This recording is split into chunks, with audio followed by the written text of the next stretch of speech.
ओम शांति। 31 मई 2024। बाबा के महावाक्य।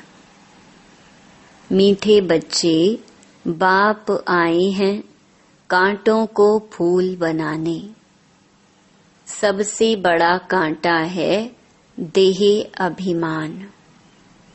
इससे ही सब विकार आते हैं।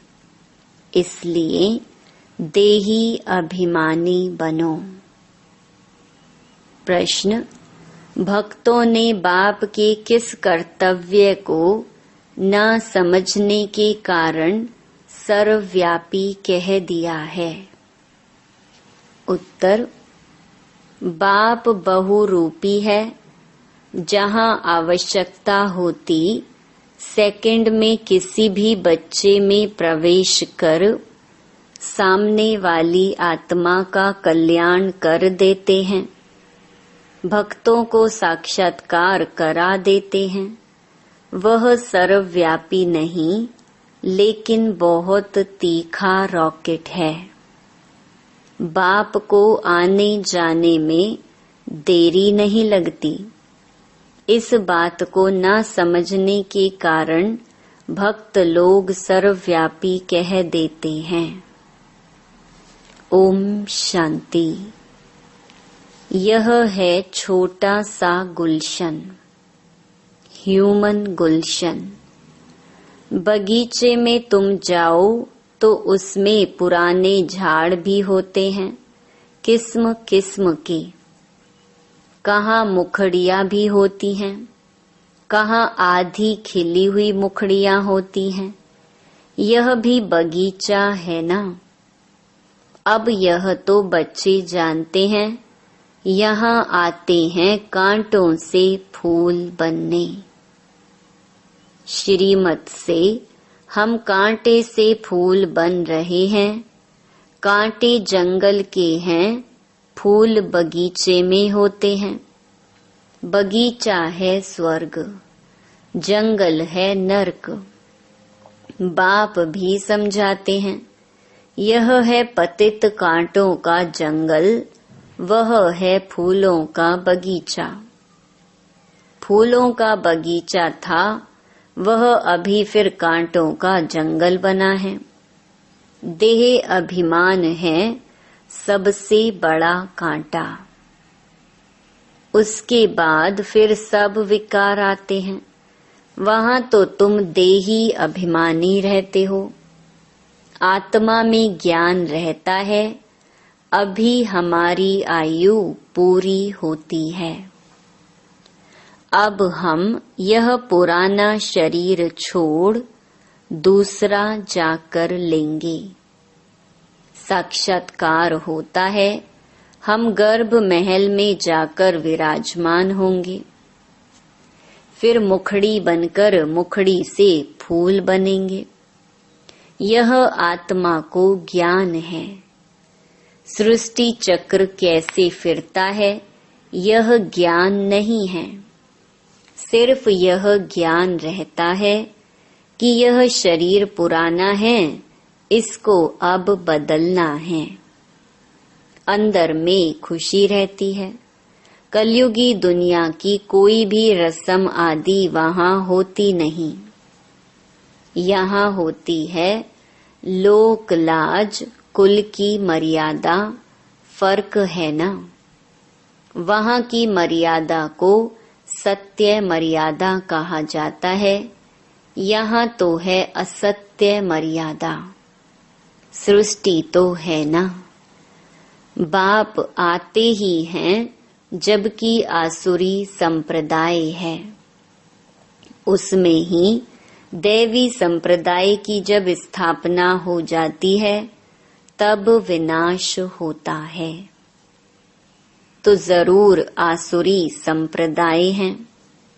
उसमें ही दैवी गुण वाली संप्रदाय स्थापन हो रही है। यह भी समझाया है, योग बल से तुम्हारे जन्म जन्मांतर के पाप नष्ट होते हैं। इस जन्म में भी जो पाप किए हैं वह भी बताने पड़े। उसमें भी खास है विकार की बात। याद में है बल, बाप है सर्वशक्तिमान। तुम जानते हो जो सर्व का बाप है, उनके साथ योग लगाने से पाप भस्म होते हैं। यह लक्ष्मी नारायण सर्वशक्तिमान है ना। सारी सृष्टि पर इनका राज्य है। वह है ही नई दुनिया, हर चीज नई। अब तो जमीन ही कलराठी हो गई है।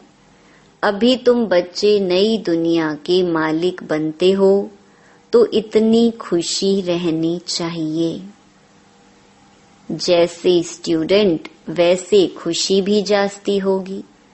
तुम्हारी यह है ऊंच ते ऊंच यूनिवर्सिटी। ऊंच ते ऊंच पढ़ाने वाला है। बच्चे पढ़ते भी हैं ऊंच ते ऊंच बनने के लिए। तुम कितना नीच थे, एकदम नीच से फिर ऊंच बनते हो। बाप खुद ही कहते हैं तुम स्वर्ग के लायक थोड़े ही हो। अपवित्र वहां जा ना सके। नीचे हैं तब तो ऊंच देवताओं के आगे उन्हों की महिमा गाते हैं। मंदिरों में जाकर उन्हों की ऊंचाई और अपनी नीचता का वर्णन करते हैं। फिर कहते हैं रहम करो तो हम भी ऐसे ऊंच बने। उन्हों के आगे माथा टेकते हैं तो वह भी मनुष्य, परंतु उनमें दैवी गुण हैं। मंदिरों में जाते हैं, उन्हों की पूजा करते हैं कि हम भी उन्हों जैसे बने। यह कोई को पता नहीं है कि उन्हों को ऐसा किसने बनाया। तुम बच्चों की बुद्धि में सारा ड्रामा बैठा हुआ है। कैसे इस दैवी झाड़ का सैपलिंग लगता है। बाप आते भी हैं संगम युग पर। यह पतित दुनिया है, इसलिए बाप को बुलाते हैं हमको आकर पतित से पावन बनाओ। अभी तुम पावन होने के लिए पुरुषार्थ करते हो। बाकी सब हिसाब किताब चुकतू कर चले जाएंगे शांति धाम। मन मनाभव का मंत्र है मुख्य, जो तुमको बाप देते हैं। गुरु लोग तो ढेर के ढेर हैं, कितने मंत्र देते हैं। बाप का है ही एक मंत्र। बाप ने भारत में आकर मंत्र दिया था, जिससे तुम देवी देवता बने थे। भगवानुवाच है ना। वो लोग भल श्लोक आदि कहते हैं, परंतु अर्थ कुछ भी नहीं समझते। तुम अर्थ समझा सकते हो। कुंभ के मेले में जाते हैं, वहां भी तुम सबको समझा सकते हो। यह है पतित दुनिया, नरक। सतयुग पावन दुनिया थी, जिसको ही स्वर्ग कहा जाता है। पतित दुनिया में कोई पावन हो न सके। मनुष्य गंगा स्नान कर पावन होने के लिए जाते हैं, क्योंकि समझते हैं शरीर को ही पावन बनाना है। आत्मा तो सदैव पावन है ही। आत्मा सो परमात्मा कह देते हैं। तुम लिख भी सकते हो, आत्मा पवित्र होगी ज्ञान स्नान से, न कि पानी के स्नान से। पानी का स्नान तो रोज करते रहते हैं। जो भी नदियां हैं उनमें रोज स्नान करते रहते हैं। पानी भी वही पीते हैं। अब पानी से ही सब कुछ किया जाता है। बातें कितनी सहज हैं, परंतु किसकी भी बुद्धि में आती नहीं है। ज्ञान से ही सद्गति होती है सेकंड में। फिर कहते हैं ज्ञान इतना अथाह है, जो सारा समुद्र शाही बनाओ, जंगल को कलम बनाओ, धरती को कागज बनाओ तो भी अंत नहीं हो सकता। बाप भिन्न भिन्न पॉइंट्स तो रोज समझाते रहते हैं। बाप कहते हैं आज तुमको बहुत गुह्य बातें सुनाता हूँ। बच्चे कहते हैं पहले क्यों नहीं सुनाया? अरे पहले कैसे सुनाएंगे? कहानी शुरू से लेकर नंबर वार सुनाएंगे ना। पिछाड़ी का पाठ पहले कैसे सुना सकेंगे? यह भी बाप सुनाते रहते हैं। यह सृष्टि चक्र के आदि मध्य अंत का राज तुम जानते हो। तुमसे कोई भी पूछे तो तुम झट रिस्पॉन्स कर सकते हो। तुम्हारे में भी नंबरवार हैं जिनकी बुद्धि में बैठा हुआ है। तुम्हारे पास आते हैं, पूरा रिस्पॉन्स नहीं मिलता है तो बाहर जाकर कहते हैं यहाँ तो पूरी समझानी नहीं मिलती है। फालतू चित्र रखे हैं इसलिए उन्हें समझाने वाले बड़े अच्छे चाहिए, नहीं तो वह भी पूरा समझते नहीं हैं। समझाने वाले भी पूरा नहीं तो जैसे को तैसा मिला। बाप कहते हैं कहाँ कहाँ हम देखते हैं आदमी बड़ा समझदार है, बच्चे इतने शुरूढ़ होशियार नहीं हैं, तो फिर हम ही उनमें प्रवेश कर मदद कर लेते हैं, क्योंकि बाप तो है बहुत छोटा रॉकेट। आने जाने में देरी नहीं लगती है। उन्होंने फिर बहुरूपी व सर्वव्यापी की बात उठा ली है। यह तो बाप तुम बच्चों को बैठ समझाते हैं। कोई कोई आदमी अच्छे होते हैं तो उन्हों को समझाने वाले भी ऐसे चाहिए। आजकल तो कोई छोटेपन से भी शास्त्र कंठ कर लेते हैं, क्योंकि आत्मा संस्कार ले आती है। कहाँ भी जन्म ले फिर वहाँ वेद शास्त्र आदि पढ़ने लग पड़ेंगे। अंतमति सुगति होती है ना। आत्मा संस्कार ले जाती है ना। अभी तुम बच्चे समझते हो, आखिर वह दिन आया आज जो स्वर्ग के द्वार सच सच खुलते हैं। नई दुनिया की स्थापना, पुरानी दुनिया का विनाश होना है। मनुष्यों को तो यह भी पता नहीं कि स्वर्ग नई दुनिया में होता है। तुम बच्चे ही जानते हो। हम सच्ची सच्ची सत्यनारायण की कथा व अमरनाथ की कथा सुन रहे हैं। है एक ही कथा, सुनाई भी एक ने है, फिर उसके शास्त्र बनाए हैं। दृष्टांत सब तुम्हारे हैं जो फिर भक्ति मार्ग में उठा लिए हैं। तो संगम पर बाप ही आकर सब बातें समझाते हैं। यह बड़ा भारी बेहद का खेल है। इसमें पहले है सतयुग, त्रेता, राम राज्य, फिर होता है रावण राज्य। यह ड्रामा बना हुआ है। इनको अनादि अविनाशी कहा जाता है। हम सब आत्माएं हैं। यह ज्ञान कोई को है नहीं जो तुमको बाप ने दिया है। जो भी आत्माएं हैं उन्हों का पार्ट ड्रामा में नोंधा हुआ है। जिस समय जिसका जो पार्ट होगा उसी समय आएंगे, वृद्धि को पाते रहेंगे। बच्चों के लिए मुख्य बात है पतित से पावन बनना। बुलाते भी हैं हे पतित पावन आओ, बच्चे ही बुलाते हैं। बाप भी कहते हैं हमारे बच्चे काम चिता पर बैठ भस्म हो गए हैं।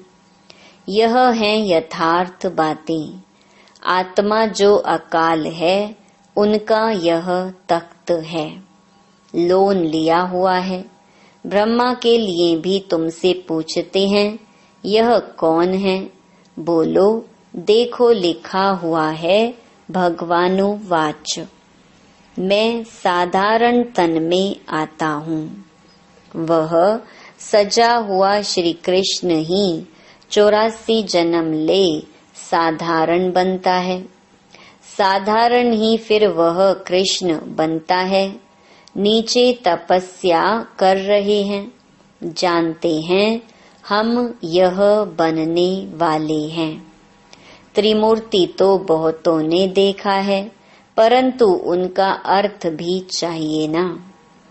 स्थापना जो करते हैं फिर पालना भी वही करेंगे। स्थापना के समय का नाम, रूप, देश, काल अलग, पालना का नाम, रूप, देश, काल अलग है। यह बातें समझाने में तो बड़ी सहज हैं। यह नीचे तपस्या कर रहे हैं, फिर यह बनने वाले हैं। यही 84 जन्म ले यह बनते हैं। कितना सहज ज्ञान है सेकंड का। बुद्धि में यह ज्ञान है, हम यह देवता बनते हैं। 84 जन्म भी इन देवताओं को ही लेने हैं, और कोई लेते हैं क्या? नहीं। 84 का राज भी बच्चों को समझा दिया है। देवताएं ही हैं जो पहले पहले आते हैं। खिलौना होता है ना मछलियों का, मछली ऐसे नीचे आती है फिर ऊपर चढ़ती है, वह भी जैसे सीढ़ी है। भ्रमरी, कछुए आदि के भी जो मिसाल दिए जाते हैं वह सब इस समय की हैं। भ्रमरी में भी देखो कितना अकल है। मनुष्य अपने को बहुत अकलमंद समझते हैं, परंतु बाप कहते हैं भ्रमरी जितना भी अक्ल नहीं है। सर्प पुरानी खाल छोड़कर नई ले लेते हैं। बच्चों को कितना समझदार बनाया जाता है, समझदार और लायक। आत्मा अपवित्र होने के कारण लायक नहीं है, तो उनको पवित्र बनाए लायक बनाया जाता है। वह है ही लायक दुनिया। यह तो एक बाप का ही काम है जो इस सारी सृष्टि को हेल से हेवन बनाते हैं। हेवन क्या होता है यह मनुष्यों को पता नहीं है। हेवन कहा जाता है देवी देवताओं की राजधानी को।